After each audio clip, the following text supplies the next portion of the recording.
करते हैं बुलेटिन की शुरुआत। तो पहलगाम में 26 सैलानियों की बेरहमी से हत्या करवाने वाला इस्लामी आतंकी देश पाकिस्तान अपने जन्म के बाद से पहली बार बहुत बुरे संकट के दौर से गुजर रहा है। पाक आर्मी चीफ मुल्ला मुनीर समझता था कि पहलगाम में आतंकी हमला कराकर वो पाकिस्तान का मसीहा बन जाएगा, लेकिन जिहादी आर्मी चीफ के अंत का समय अब नजदीक आ गया है। प्रधानमंत्री नरेंद्र मोदी ने जिहादी फौज को मिटाने के लिए यहां पर पूरे तरीके से प्रण ले लिया है। भारत के वाटर स्ट्राइक से बौखलाए पाकिस्तान एक पाव वाले एटम बम की यहां पर गीदड़ फकी दे रहा है, लेकिन पाकिस्तान का यह एटम बम उसे ही भस्म कर देगा। पाकिस्तान के परमाणु ठिकानों को भारतीय वायुसेना ने जमींदोज कर देगी और ऐसे में पाकिस्तानी आतंकियों पर बम के बजाय ब्रह्मास्त्र गिराएगी और इसका आगाज बस चंद घंटों में ही देखने को मिलेगा। इसी को लेकर ये रिपोर्ट देखिए।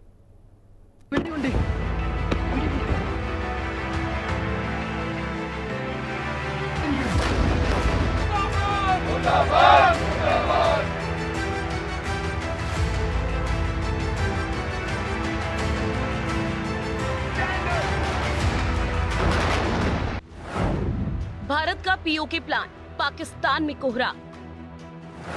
मुनीर शहबाज अंडरग्राउंड 25 करोड़ पाकिस्तानी बेचे।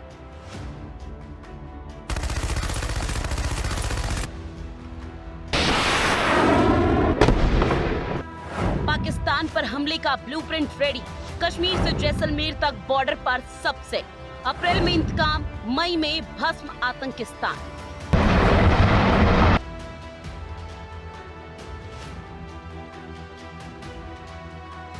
पाकिस्तान बॉर्डर पर गरजा अर्जुन टैंक। नीले सागर से MRSAM मिसाइल का अटैक। जल थल नभ में जोरदार तैयारी। आतंकिस्तान के अंत का काउंटडाउन शुरू।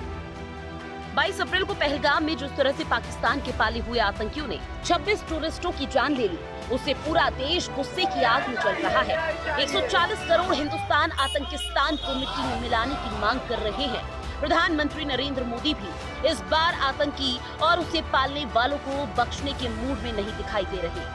पाकिस्तान पर बॉर्डर स्ट्राइक करने के साथ ही पीएम मोदी ने ये संदेश भी दे दिया है कि आतंकवादी और उनके हैंडलर्स और समर्थकों को इस बार पाताल से भी ढूंढकर मिट्टी में मिला दिया जाएगा। रेडियो शो मन की बात के 121वें एपिसोड में भी प्रधानमंत्री नरेंद्र मोदी ने कहा कि पहलगाम हमले से देश के लोगों का खून खौल रहा है और पीड़ित परिजनों को न्याय जरूर मिलेगा। इससे पाकिस्तान में खलबली और दहशत का आलम है। मुनीर से लेकर शहबाज तक एक एक पाकिस्तान को ये डर सता रहा है कि इस बार मोदी के इंतकाम से उन्हें कोई नहीं बचा पाएगा और आतंकिस्तान का मिट्टी में मिलना तय है। हमें देश के सामने आई इस चुनौती का सामना करने के लिए अपने संकल्पों को मजबूत करना है। हमें एक राष्ट्र के रूप में दृढ़ इच्छा शक्ति का प्रदर्शन करना है। आज दुनिया देख रही है, इस आतंकी हमले के बाद पूरा देश एक स्वर में बोल रहा है। साथियों, भारत के हम लोगों में जो आक्रोश है, वो आक्रोश पूरी दुनिया में है। इस आतंकी हमले के बाद लगातार दुनिया भर से संवेदनाएं आ रही हैं। पूरा विश्व आतंकवाद के खिलाफ हमारी लड़ाई में 140 करोड़ भारतीयों के साथ खड़ा है। मैं पीड़ित परिवारों को फिर भरोसा देता हूं, उन्हें न्याय मिलेगा, न्याय मिलकर रहेगा। इस हमले के दोषियों और साजिश रचने वालों को कठोरतम जवाब दिया जाएगा। पहलगाम अटैक के बाद भारत के एक्शन से बौखलाया पाकिस्तान युद्ध जैसी तैयारी कर रहा है, जिससे क्षेत्रीय अस्थिरता की आशंका बढ़ गई है। पाकिस्तान के सभी रेलवे स्टेशनों को सशस्त्र बलों के अधीन कर दिया गया। इस कदम का उद्देश्य सैन्य उपकरणों और हथियारों के तेजी से परिवहन को सुनिश्चित करना है, ताकि संभावित युद्ध की स्थिति में फौजी तैयारियों में कोई देरी न हो। इसके अलावा पाकिस्तान के आर्मी चीफ असीम मुनीर और कई सैन्य अधिकारियों ने अपनी बीवी और बच्चों को यूरोपीय देशों में भेजना शुरू कर दिया। साथ ही हिंदुस्तान के कहर से बचाने के लिए पाकिस्तान अपनी सैन्य तैयारियों को भी मजबूत करने की नाकाम कोशिश में जुट गया। साथ ही पाकिस्तान लगातार गीदड़ भभकी भी देने की कोशिश कर रहा है। 2.5 पाव वाले परमाणु बम के जरिए पाकिस्तान को बचाने की कोशिश कर रहा है। मुनीर और शहबाज शरीफ के बाद अब पाकिस्तान के रेल मंत्री हनीफ अब्बासी ने भारत को गीदड़ भभकी देते हुए कहा कि अगर हमारा पानी बंद करेंगे तो जंग के लिए तैयार हो जाएं। हमने गौरी, शाहीन, गजनवी और 130 परमाणु हथियार सिर्फ हिंदुस्तान के लिए रखे हैं। इनका रुख हिंदुस्तान की तरफ है। अगर हमारा पानी बंद करेंगे तो फिर जंग के लिए तैयार हो जाएं। ये जो गौरी, शाहीन, गजनवी, ये चौकों में सजाने के लिए नहीं हमने रखे हुए, ये हमने हिंदुस्तान के लिए रखे हैं बाबा।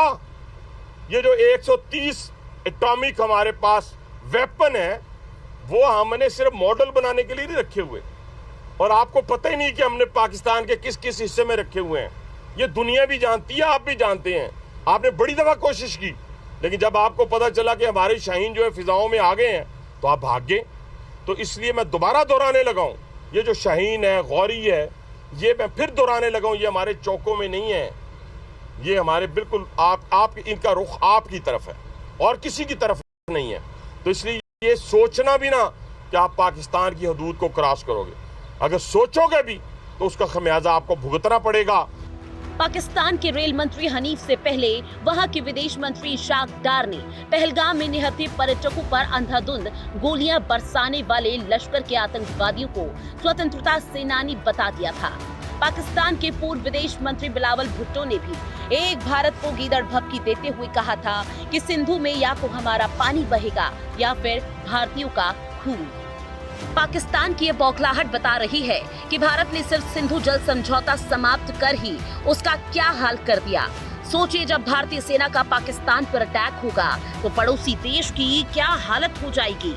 आजादी के बाद से पाकिस्तान के भारत के साथ 1965, 1971 और 1999 में 3 जंग लड़ी हैं और तीनों बार भारतीय सेना ने पड़ोसी देश को धूल चटा दी। इसके अलावा पाकिस्तान में अड्डा बनाए बैठे आतंकियों पर सर्जिकल स्ट्राइक और एयर स्ट्राइक करके भी भारतीय जाबाजों ने अपना शौर्य दिखाया। वैसे भी न्यूक्लियर वेपन को छोड़ दे तो सैनिक, लड़ाकू विमान, बख्तरबंद गाड़ियां और टैंकों और नौसेना की ताकत में भारत पाकिस्तान से काफी आगे है। Stockholm International Peace Research Institute की हालिया रिपोर्ट्स के मुताबिक भारत के पास इस वक्त 172 परमाणु हथियार हैं, जबकि पाकिस्तान के पास 170 एटम बम हैं। हालांकि भारत के सभी हथियार स्टोर्ड हैं, उन्हें कहीं तैनात नहीं किया गया, लेकिन भारत के पास 14,55,000 से ज्यादा एक्टिव सैनिक हैं, जबकि पाकिस्तान के पास 6,54,000 एक्टिव सैनिक हैं। इसके अलावा भारत के पास 25,27,000 पैरामिलिट्री फोर्स और पाकिस्तान के पास 5 लाख पैरामिलिट्री फोर्स हैं। इसके अलावा भारत के पास 4,201 टैंक, जबकि पाकिस्तान के पास 2,627 टैंक हैं। नेवी और एयरफोर्स की ताकत में भारत के सामने पाकिस्तान कहीं नहीं टिकता। पाकिस्तान के वरिष्ठ पत्रकार नजम सेठी का भी मानना है कि भारत के साथ युद्ध लंबा चलने पर पाकिस्तान टिक नहीं पाएगा। लॉन्ग वॉर वो पाकिस्तान सस्टेन नहीं कर सकता, क्योंकि पाकिस्तान के पास वो रिसोर्सेज नहीं है। 3 महीने की जंग हो, फौजें लड़ रही है, वो पाकिस्तान नहीं सस्टेन कर सकता। And that is where the nuclear option comes in. और वो पाकिस्तान ने वाजे कर दिया कि यही सिचुएशन है जिसमें हम न्यूक्लियर करेंगे, और इंडिया को पता है कि कोट अनकोट पागल लगे शायद कर ही दें। पहलगाम हमले के बाद पीएम मोदी के हाव भाव से पाकिस्तान को इस बात का आभास हो चुका है कि इस बार 2016 और 2016 से कई गुना ज्यादा बड़ा भारत का प्रहार उसके ऊपर होने वाला है, जिस वजह से हर पाकिस्तानी को इस वक्त भारत के मिसाइलों की गर्जना सुनाई दे रही है। इसी बीच पाकिस्तान के पूर्व क्रिकेटर शाहिद अफरीदी ने अपने एक विवादित बयान से आग में घी डालने का काम किया। शाहिद अफरीदी ने भारत और इंडियन आर्मी के खिलाफ जमकर जहर उगला।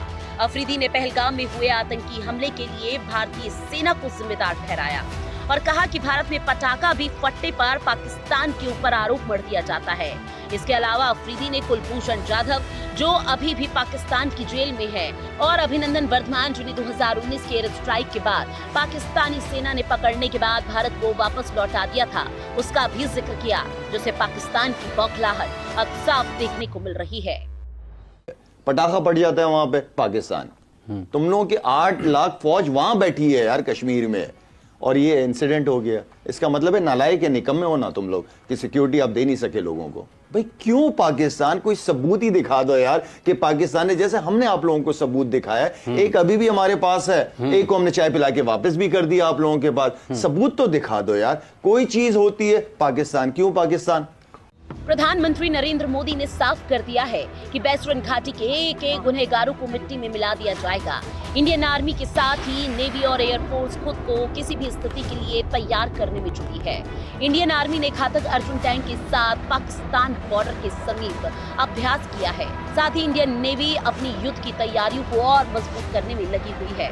नौसेना लंबी दूरी तक सटीक आक्रामक हमले करने वाली मिसाइल वेपन सिस्टम्स और प्लेटफॉर्म का टेस्ट कर रही है।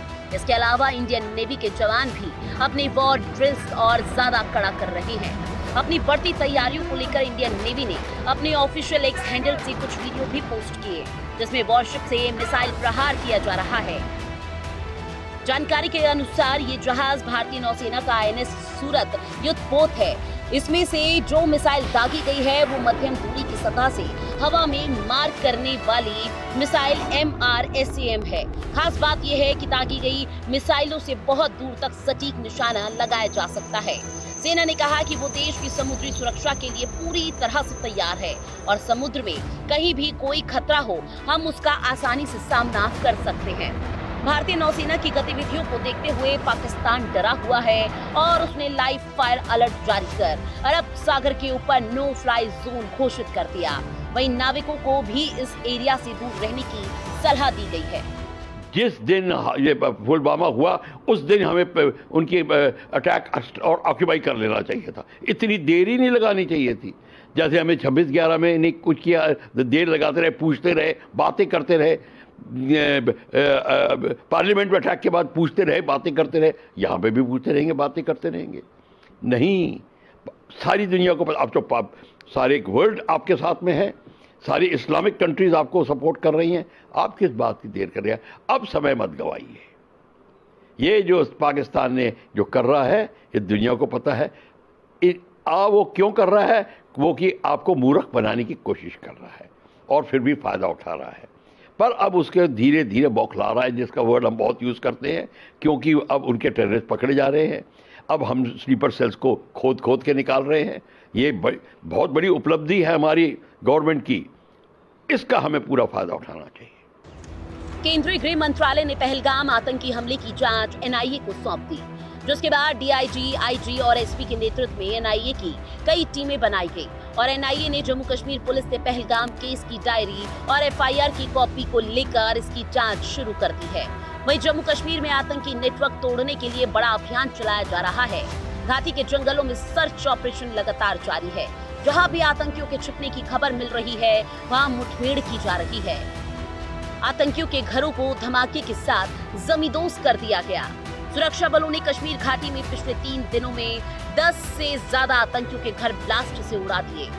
श्रीनगर में आतंकियों के मददगारों की 64 ठिकानों पर UAPA के तहत कार्रवाई की गई। साथ ही आतंकियों के घाटी में घुसने और बाहर निकलने वाली जगहों की तलाश की जा रही है। इस दौरान फॉरेंसिक टीम की सहायता भी ली जा रही है। वहीं 22 अप्रैल को पहलगाम में आतंकियों ने सेना की ड्रेस पहनकर पर्यटकों पर हमला किया था। ऐसे में किश्तवाड़ में जिला प्रशासन ने सेना की वर्दी की बिक्री, सिलाई और स्टॉक करने पर रोक लगा दी। लेकिन हर किसी को इस बात का इंतजार है कि जब 2016 और 2019 की तरह पाकिस्तान में घुसकर भारतीय सेना आतंक पर फाइनल प्रहार करेगी और आतंकिस्तान का अंत होगा। मुझे एहसास है हर भारतीय का खून आतंकी हमले की तस्वीरों को देखकर खौल रहा है। पहलगाम में हुआ यह हमला आतंक के सरपरस्तों की हताशा को दिखाता है, उनकी कायरता को दिखाता है। ऐसे समय में जब कश्मीर में शांति लौट रही थी, स्कूल कॉलेजों में एक वाइब्रेंसी थी, निर्माण कार्यों में अभूतपूर्व गति आई थी, लोकतंत्र मजबूत हो रहा था, पर्यटकों की संख्या में रिकॉर्ड बढ़ोतरी हो रही थी, लोगों की कमाई बढ़ रही थी, युवाओं के लिए नए अवसर तैयार हो रहे थे। देश के दुश्मनों को, जम्मू कश्मीर के दुश्मनों को ये रास नहीं आया। आतंकी और आतंक के आका चाहते हैं कश्मीर फिर से तबाह हो जाए और इसलिए इतनी बड़ी साजिश को अंजाम दिया। आतंकवाद के खिलाफ इस युद्ध में देश की एकता, 140 करोड़ भारतीयों की एकजुटता हमारी सबसे बड़ी ताकत है। यही एकता आतंकवाद के खिलाफ हमारी निर्णायक लड़ाई का आधार है। कश्मीर में तेजी से बदलते माहौल, बढ़ती पर्यटन गतिविधि और अंतर्राष्ट्रीय स्तर पर कश्मीर की सकारात्मक छवि ने पाकिस्तान को बेचैन कर दिया था। इसी बौखलाहट में पाकिस्तान ने आतंकियों की घुसपैठ कराई ताकि कश्मीर फिर से अशांति की आग में झोंका जा सके। लेकिन इससे पाकिस्तान खुद ही अशांत हो गया। उसके वजूद पर खतरा मंडराने लगा और मई में आतंकिस्तान का मिट्टी में मिलना तय है। तभी पहलगाम हमले का प्रतिशोध पूरा होगा। हिंदी खबर की स्पेशल रिपोर्ट।